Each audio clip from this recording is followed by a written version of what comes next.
Life की तुम्हें एक बहुत इंपॉर्टेंट बात बता रहा हूँ जो मैंने भी कुछ परिस्थितियों को देख के सीखी थी।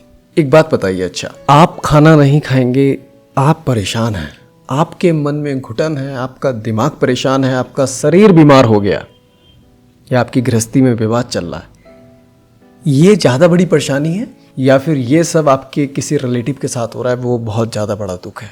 सच बात तो यही है कि वो तुम्हारे स्वयं के साथ ये सब चीज़ें हो रही हैं, इसलिए बहुत बड़ा दुख है तुम्हारे लिए। बट अगर मैं तुमसे कहूँ कि इन्हीं रिलेटिव की वजह से तुम ये अपनी लाइफ में कर रहे हो, ये सब चीज़ें तुम्हें हो जाए, तुम्हें हेल्थ इशू, तुम भूखे रहोगे, तुम्हारी गृहस्थी में विवाद, ये सब चीज़ें तुम्हें होंगी, इसके कर्म तुम आज से शुरू कर दिए तुमने। पर तुम यकीन नहीं मानोगे, तुम ये समाज, ये इज्जत, ये सब देख के एक भ्रम में जीते हो। याद रखना, समाज ने ज़्यादा तक व्यवस्थाएं जो उसकी गरीबी के कारण थी संस्कारों से जोड़ दी है। पत्नी घर में खाना बनाए, पत्नी ये काम करे। सोचिए आप हस्बैंड वाइफ रहते हैं, 10 लोग खाने पे आ गए आपके घर, और यहाँ पे जो हस्बैंड है वो क्या करता है कि 10 लोगों के लिए जोमेटो से खाना मंगा देता है या फिर कोई एक खाना बनाने वाला हलवाई रख लेता है। तो लोग क्या कहेंगे बताओ, इसकी बहू खाना नहीं बना सकती, कामचोर है। अब अगर इसे हकीकत में देखो ना, तो हस्बैंड अगर सक्षम है कि तुम सबको खाना खिलाने का पैसों से, पैसे के दम पे, तो ये तुम्हारी गलती है कि तुमने इसे, अगर हस्बैंड वाइफ की हेल्प कर देता है, हलवाई रख देता है, जोमेटो से मंगा देता है, तो तुमने अपनी गरीबी को ना उसके संस्कारों से जोड़ दिया। तो एक लाइफ का बहुत इंपॉर्टेंट लेसन तुम्हें समझा रहा हूं, अपनी वाइफ को टॉर्चर मत करो रिलेटिव्स की वजह से, अनपढ़ लोगों की वजह से, गुलामों की वजह से, गरीबों की वजह से। अब ये समस्या कहाँ आ रही है? कल का ही किस्सा था। हस्बैंड वाइफ दोनों जॉब करते। हस्बैंड का कहना है कि देखो ये घर आके खाना नहीं बनाती। मैंने कहा घर में कौन कौन है? कह रहा मम्मी पापा, बहन और एक छोटा बच्चा है मेरा। मैंने कहा आप क्या करते हैं? कह रहे हम दोनों सेम प्रोफेशन में हैं, सेम ही ऑफिस के अंदर काम करते हैं। तुम खाना क्यों नहीं बनाते भाई? ये बताओ, तुम खाना क्यों नहीं बना सकते? जब तुम सेम जॉब पर जा रहे हो, वाइफ भी तुम्हारी जा रही है, क्या वो नहीं सकती होगी? तुम्हारे दिमाग में ये गंदगी किसने भर दी कि औरत है तो खाना बनाएगी? क्या औरत माँ के पेट से खाना बनाना सीख के आ रही है? औरत वो घरेलू गृहिणी वाले कार्य घर से सीख के आ रही है? ये तुम्हारी गलत सोच है। ये गरीबी थी, इसलिए तुम्हारे साथ संस्कारों का खेल खेला गया कि ये संस्कार होते हैं। मतलब किसी आदमी की जान घुटन में जिए, परेशानी हो, थक के आई ऑफिस से, वो सब आराम ना करे, पहले वो सब करे जो समाज ने गरीबी के कारण संस्कार जोड़ दिए गए। तुम क्यों नहीं कर सकते? क्या तुम कमजोर हो? औरत ताकतवर है। तुम्हारी औरत तुम्हारी ऑफिस में तुम्हारे साथ काम करके घर पे काम भी करे और तुम आराम से बैठ के खाओ। ये क्या है? गरीबी है और क्या है ये जो तुम्हारे दिमाग में व्यवस्था बना दी गई है? तुम्हारी जवान बहन घर पे रहती है, बेरोजगार है, उससे काम नहीं हो सकता। मैं औरत को उस घर में जो जॉब वाली लड़कियां होती हैं, किसी प्रोफेशन में कोई वाइफ है, तुम्हारे हस्बैंड, तुम्हारे सास ससुर, अगर वो तनख्वाह तुम जो जॉब करके आती हो फिर खाना बनवाते हैं, तनख्वाह ना लाओ, तनख्वाह किसी और को दान दे दो, जॉब छोड़ दो। अगर ये सब करा के तुमसे खाना बनवाना चाह रहे हो तो मैं कहूँगा करके देखो जरा एक बार। ऐसा कोई मर्द पैदा नहीं हुआ जो अपनी 50,000, 1 लाख, 2 लाख महीने की तनख्वाह को छोड़ के वो 10-20 हज़ार वाला घर का काम करवाएगा अपनी औरत से। जो एक लोग काम करते हैं घर में काम करने का, वो 10-20 हज़ार में आराम से मिल जाते हैं, तो तुम 1 लाख रुपए छुड़वा के 10-20 हज़ार काम करवाओगे? सोचो एक बार, ऐसा नहीं हो सकता। ये तो बस ये समझो कि दूसरे का बच्चा है तो तुम उसे घर में ना पत्नी, गृहिणी संस्कार दे दे के गुलाम बना रहे हो। सच बात है ये। अब तुम तुलना भी कर रहे हो किसी और से, किसी और रिश्तेदार की वाइफ से कि भाई देख उसकी घरवाली तो ऐसा करती है, उसकी घरवाली तो वैसा करती है। उसकी घरवाली कमाई नहीं करती है, उसकी घरवाली पैसा नहीं लाती है, ठीक है।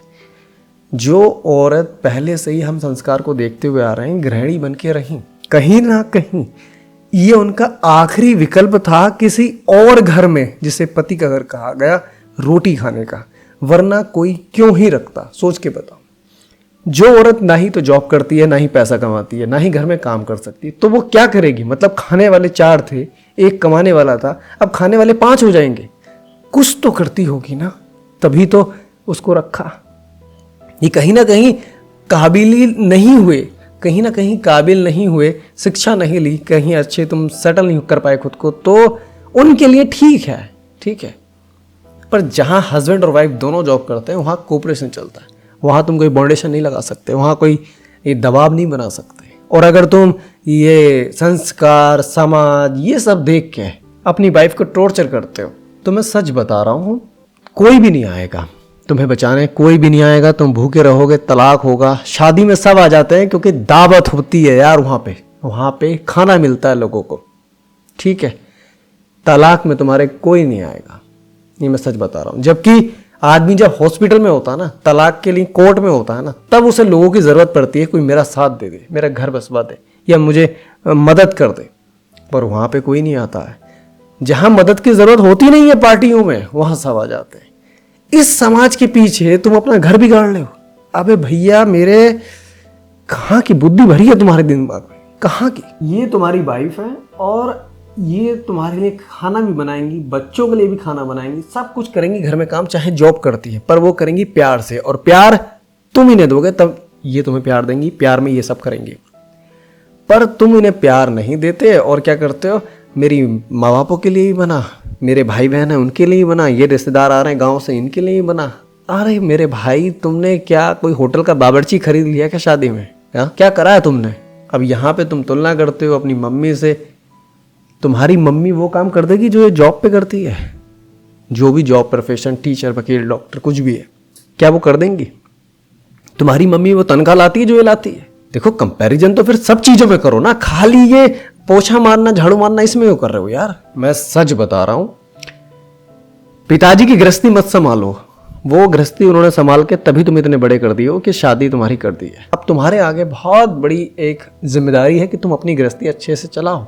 और मैं यकीन से बता रहा हूं, ये 10 रिश्तेदार तुम्हारे घर आए, तुमने खाना जोमैटो से खिलवा दिया या हलवाई रख लिया इनके लिए, क्या आ जाने वाला है। पर अगर तुम्हारी वाइफ के तुमसे रिश्ते अच्छे हैं तो इन्हें खाना चाहे जोमैटो से मिलाओ या किसी भंडारे में मिलाओ, ये तुम्हारी जिंदगी भर तारीफें करते रहेंगे, घर बहुत अच्छा चलाता है, साथ बने रहेंगे, इज्जत करते रहेंगे। यहीं पे इनके चक्कर में ये भूखे आए थे ना घर से, 10 लोग जो थे, रास्ते में उन्होंने कुछ नहीं खाया और वे कसम ही खा के आए थे कि हम तो घरवाली के हाथ के खाना खाएंगे, जैसे घरवाली इनकी हो। भाई उसकी वाइफ है वो, तुम कौन होते हो? क्या मतलब है तुम्हारा? बस इतना ही तो है, किसी घर पे गए तो खाना मिले, खाना तुम्हें मिल गया। पर यहाँ पे अगर इनको सोच के ये भाई साहब जो है पति देव, ये पत्नी पे विवाद करता है, तू कामचोर है, तू ये है, तू वो है, तो महाराज ये तो चाहे कुछ करें या ना करें पर तुम दुखी हो जाओगे। मत करो विवाद। ये सब चीज़ें बहुत छोटे समाज की चीज़ें हैं, बड़ी बड़ी सिटीज़ में ये चीज़ें नहीं चलती हैं, वहाँ पैसा ही सब कुछ है। तुम बनो ना इस काबिल कि पैसे के दम पे सब कुछ सही कर सको। मेरी एक ही सलाह लास्ट में, गरीबी को संस्कारों से मत जोड़ो, दोनों चीज़ें अलग अलग है। शास्त्र पे जाओ, अच्छी बात है। वाइफ घर को पूरे को संभालती ही है, जब उसका खुद का बच्चा होगा ना तो उसके लिए वो बहुत प्यार से खाना बनाएगी। ये भाव उसी के लिए आएंगे क्योंकि उससे वो प्यार करती है। अब वो जिससे प्यार करेगी उसके लिए भोजन बनाएगी। तुम्हारे माँ बाप से प्यार करेगी तो जरूर बनाएगी, पर माँ बाप की तरफ से भी तो थोड़ा कुछ हो।